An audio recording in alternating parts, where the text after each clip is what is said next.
संसारसारं भुजगेन्द्रहारम्। ओम शांति भाइयों, कैसे हैं आप सब? आशा करता हूँ बहुत अच्छे ही होंगे। आज परमात्मा क्लास में बता रहे हैं मन द्वारा जीवन मुक्ति। इस संसार में मुक्ति तो हर कोई चाहता है। जिसे भी स्पिरिचुअल नॉलेज होती है या जिसे कुछ पता ही नहीं है या जो अभी तक अज्ञानी है, जो खुद को भी नहीं जानता कि मैं कौन हूँ, उसे मुक्ति का क्या पता कि मुक्ति किसे कहते हैं, जीवन मुक्ति किसे कहते हैं, मुक्ति कैसे मिलती है। जो अपनी इच्छाओं में ग्रसित है, जो राग द्वेष में ग्रस्त है, वो मुक्ति को क्या जाने। जो पदार्थों और वस्तुओं में सुखी होना चाहता है, जिसके लिए वस्तु और पैसा ही सब कुछ है, वो मुक्ति क्या जाने भाइयों। सोचिए, जिसके लिए आराम ही सब कुछ है, वो मुक्ति क्या जाने। वो कभी सफल नहीं हो सकता जो मुक्ति को नहीं जानता। सबका सब कुछ ठीक हो सकता है, पर सबका सब कुछ ठीक नहीं हो सकता। किसी का भी सब कुछ ठीक नहीं हुआ, ना इस युग में ना उस युग में। जिन्हें हम सुखी समझते रहे, वे तो सुखी अपने विवेक से हुए थे या अपने तप से हुए थे या सूझबूझ से हुए थे। केवल परिवार के अच्छे होने से सुखी नहीं हुए, वो तो शुद्ध मन से सुखी हुए हैं, सिर्फ मन से। जी, अज्ञानियों को केवल ज्ञान चाहिए और ज्ञानियों को केवल शुद्ध मन चाहिए। वो तो शुद्ध मन से ही सुखी हो जाते हैं, वो तो मन से ही आनंद में डूब जाते हैं और आनंदित हो जाते हैं। ब्रह्म ज्ञानी ही मन को शुद्ध कर सकता है। मन शुद्ध विचारों से होता है।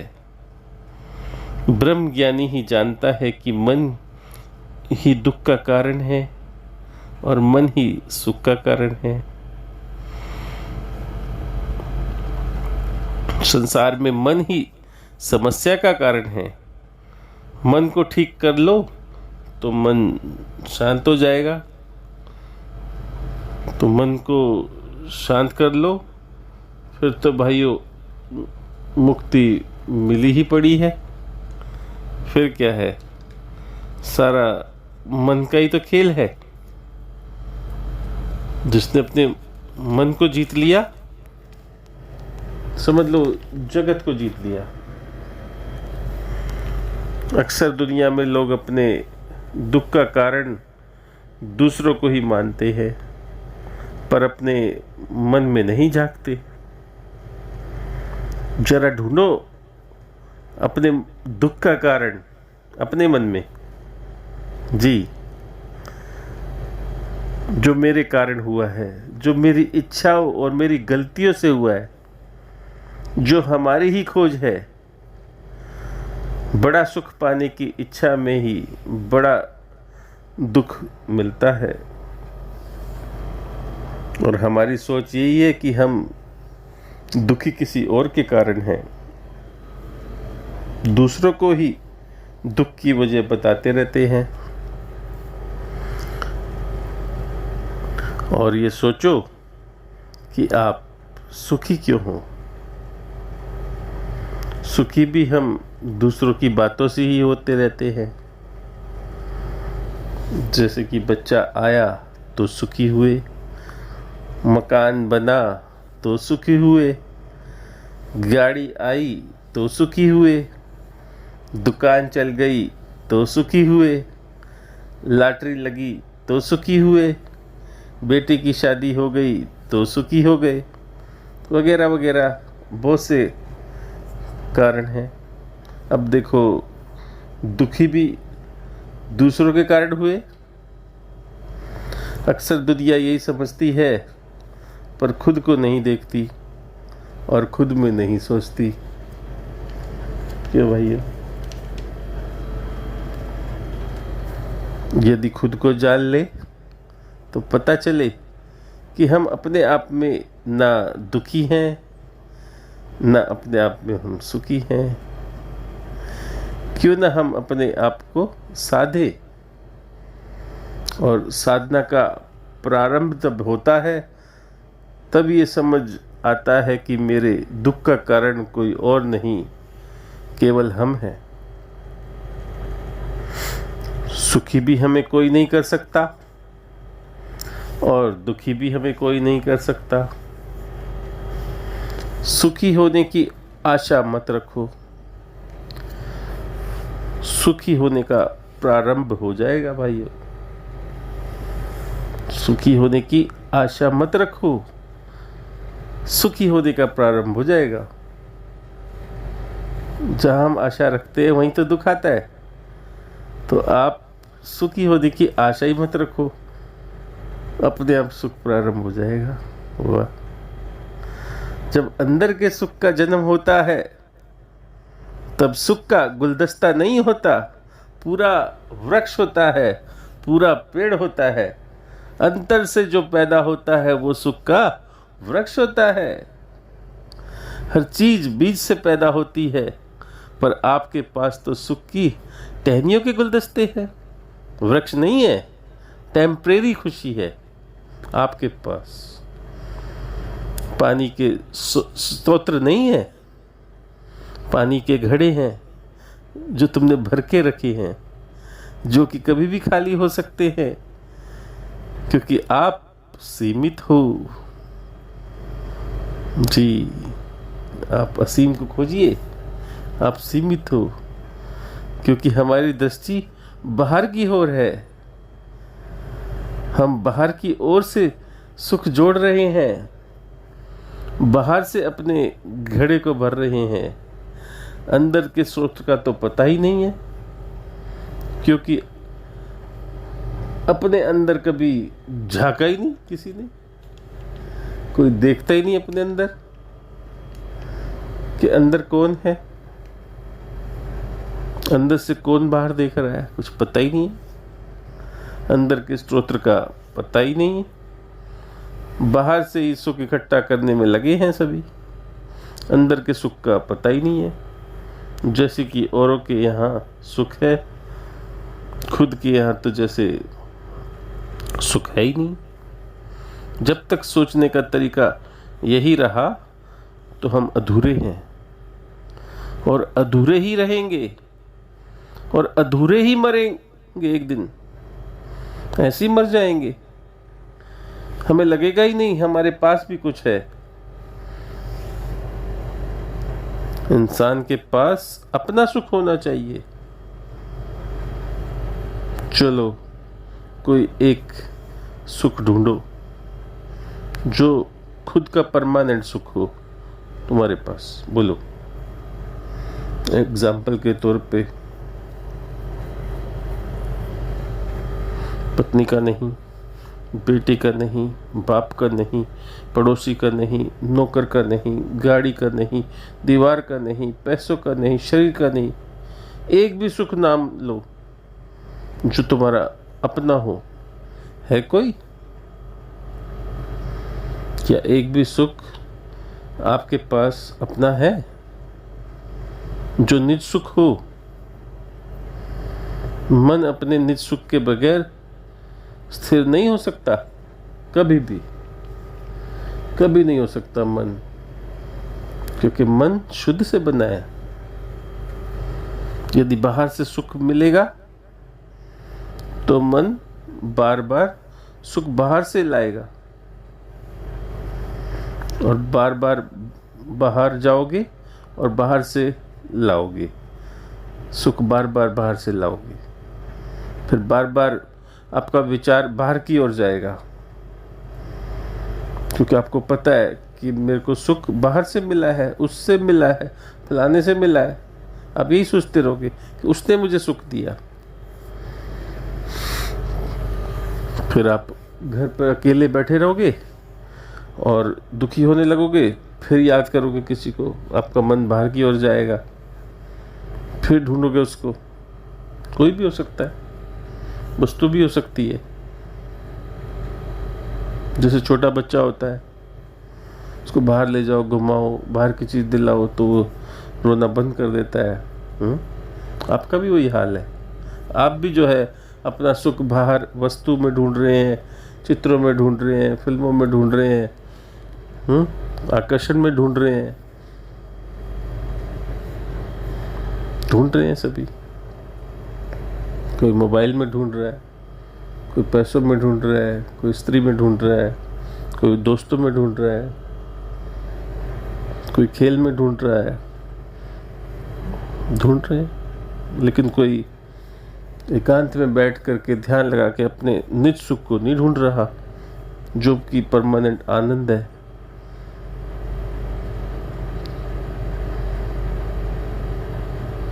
तो बार बार बाहर जाने से क्या होगा? मन चंचल हो जाएगा, उसे आदत पड़ जाएगी, नई नई जगह ढूंढता फिरेगा, कभी किसी को याद करेगा तो कभी किसी को याद करेगा, मन बेचैन रहेगा, और यदि कुछ नहीं मिला तो डिप्रेशन में आ जाएगा और निराश हो जाएगा, हताश हो जाएगा, नशा करने लगेगा, कपड़े फाड़ने लगेगा, पागल भी हो सकता है, मर भी सकता है, डिप्रेस हो जाएगा। जब तक वो अपने अंदर के सुख को नहीं जानेगा तो यही हाल होगा। दुनिया में हो रहा है, आप देखिए। जो लोग बाहर की वस्तु में सुख खोज रहे हैं, एक दिन आता है वो डिप्रेशन में पड़ जाते हैं, अपने आंतरिक खुशी को नहीं जान पाते, खुद को नहीं जान पाते, निज सुख को नहीं जान पाते, निज स्वरूप को नहीं जान पाते, तो निज आनंद कैसे मिलेगा उन्हें?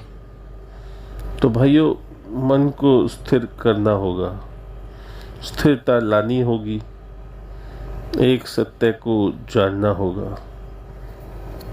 हमारा मन जब तक संसार या सांसारिक वस्तुओं में लगा रहेगा, स्थिरता नहीं आ पाएगी, क्योंकि संसार तो एक सपना है, झूठ है ये, यहाँ तो झूठ ही झूठ है। ये तो सुख दुख का खेल है। आपको सुख दुख से परे सोचना होगा।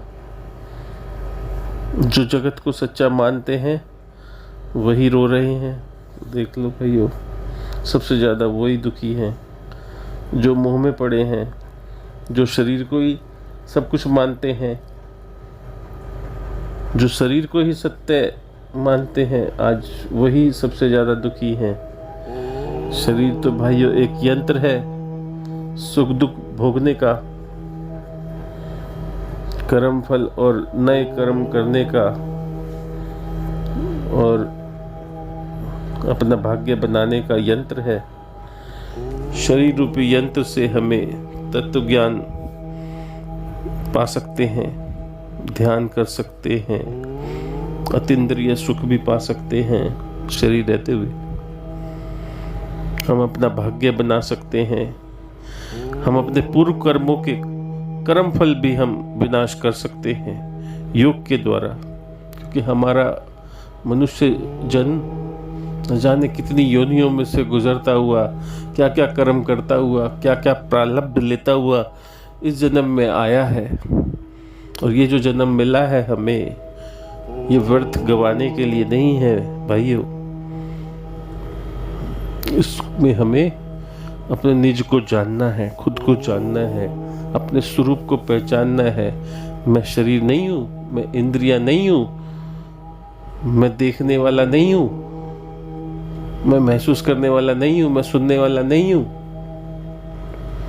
हम कान से जो सुनते हैं, हम जो त्वचा से छू के महसूस करते हैं, आंखों से देखते हैं, हम वो इंद्रिय नहीं है। अतीन्द्रियम, अतीन्द्रिय, ये तो इंद्रियों से जो कार्य करते हैं, ये तो सुख के भोग हैं, इनसे सुख लेते हैं हम। आनंद तो हमारे भीतर है, अंदर है। तो भोगों से परे जाए। जैसे कि हम आंखों से देख रहे हैं, तो आंखों का भोग है। जो हम चख रहे हैं वो रसना का भोग है। त्वचा से छू रहे हैं, ये त्वचा का भोग है। जो नाक से सुगंध ले रहे हैं वो सुगंधी है। ये सब भोग है, विषय है, ये विषयों के भोग हैं। विषयों में ना पड़े, विषय अनंत है, इनका कोई अंत नहीं है। एक का भोग करेंगे तो दूसरा भोग जाग जाएगा, दूसरी इच्छा जाग जाएगी, इच्छा पे इच्छा, इच्छा पे इच्छा। ये शरीर गुलाम हो जाएगा फिर इच्छाओं का। तो इच्छाओं से परे जाओ और खुद को जानो, शरीर रूपी यंत्र को जानो। इससे हम तत्व ज्ञान पाकर हम अपना भाग्य बना सकते हैं। अपने पूर्व कर्मों का कर्म फल हम विनाश कर सकते हैं योग के द्वारा, जिससे कि हमें पिछले जन्मों के कर्मों को भोगना ना पड़े।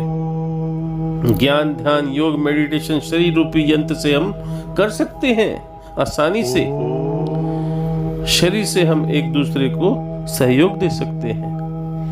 अच्छे कर्म करके अपना और दूसरों का भाग्य उज्जवल कर सकते हैं। सुख दुख से परे हम समाधि में भी जा सकते हैं, मुक्ति भी हम पा सकते हैं, हम मुक्त हो सकते हैं शरीर के द्वारा।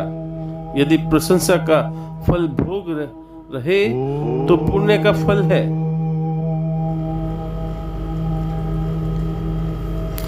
यदि प्रशंसा का फल भोग रहे हो तो ये पुण्य का फल है।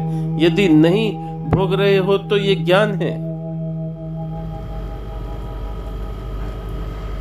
अभोक्ता भी हम शरीर से बन सकते हैं और तुम शरीर में रहते हुए अशरीरी बन जाओ। फिर तुम्हें कोई गाली दे या प्रशंसा करे, तुम्हें कोई फर्क नहीं पड़ेगा, क्योंकि तुम सम हो जाओगे, तुम शून्य हो जाओगे। तो शून्य को धारण करना है, सम को धारण करना है, तभी तुम्हें एक रास्ता का पता चलेगा कि परमात्मा एक रस है, तुम भी एक रस हो। तुम आकार में फंसे हो, वो निराकार है। तो देखना तुम आकारों से परे निराकार बन जाओगे। तुम ब्रह्म को ध्यान करते करते खुद ब्रह्म बन जाओगे। परम पिता को याद करते करते तुम वही बन जाओगे। अब विवेक से सोचिए। विवेक कहता है अनुचित को त्याग करो, उचित को ग्रहण करो। तो उचित को धारण करना है हमें विवेक पूर्वक। विवेक पूर्वक प्रकृति से परे यानी माया से परे जितनी देर ब्रह्म का ध्यान करोगे तुम मुक्त रहोगे। फिर देखना उस समय कोई ना राग होगा, ना कोई द्वेष होगा, ना लाभ होगा, ना हानि होगी। लाभ हानि से परे मुक्त अवस्था होगी। मान अपमान से परे केवल्य अवस्था होगी, आनंद अवस्था होगी। आनंद ही आनंद होगा। फिर माया में आते ही वो आनंद की स्मृति तुम्हें दुखी नहीं होने देगी। धीरे धीरे भी तुम्हें मुक्ति की ओर ले जाएगी। तुम्हारा मन मुक्त हो जाएगा विषयों से, वस्तुओं से, आकृतियों से, आकर्षणों से मुक्त हो जाएगा। तुम्हारा मन निराकार बन जाएगा, असीम बन जाएगा। आज हम सीमित हैं, एक दायरे की सोचते हैं, जब तुम असीम बन जाओगे तो सब कुछ आप ही बन जाओगे, ब्रह्म समान बन जाओगे। तुम सबके लिए सोचोगे। आत्मा के बिना शरीर तथा शरीर के बिना आत्मा अपूर्ण है भाइयों। अर्थात दोनों एक दूसरे के पूरक हैं। तो मन को शुद्ध कीजिए। शुद्ध करते ही आप मुक्त हो जाएंगे। मुक्त हो जाएंगे। फिर देखना जीवन मुक्ति का जो आनंद इस शरीर में पाओगे वही मुक्ति है। तो बार बार जन्म नहीं लेना पड़ेगा। आपको दोबारा योनियों में नहीं भटकना पड़ेगा। ना ही तुम्हें प्रारब्ध या अपने कर्मों का फल भोगने नहीं आना पड़ेगा। आपके निष्काम कर्म हो जाएंगे। काम रहित, इच्छा रहित, निष्काम भाव, निष्काम कर्म। श्री कृष्ण बन जाएंगे आप।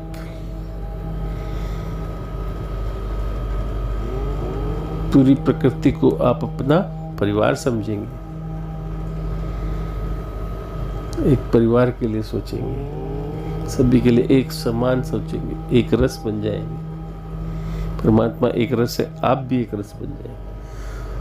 आप मुक्त हो जाएंगे। आप मैं को जान जाएंगे। मैं सर्वत्र है, वही आत्मा है, वही परमात्मा है। जीव भाव खत्म हो जाएगा, डिलीट हो जाएगा। शरीर भाव डिलीट हो जाएगा। आत्म भाव चेतन हो जाएगा, परमानेंट हो जाएगा। फिर आप कभी नहीं बदल सकते। आप अमर हो गए, इस दुनिया में अमर हो गए। आपको मौत का भय कभी नहीं सताएगा।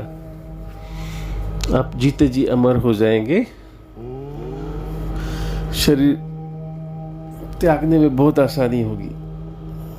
हंसते हंसते अपना शरीर त्याग सकते हो आप फिर कभी भी, जब आपका दिल चाहे। जितना चाहो जी भी सकते हो। कोई तुम्हारे पास बीमारी नहीं आएगी। आपका जीवन सुखी रहेगा। धन्यवाद भाइयों। प्रणाम। ओम शांति।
Oh.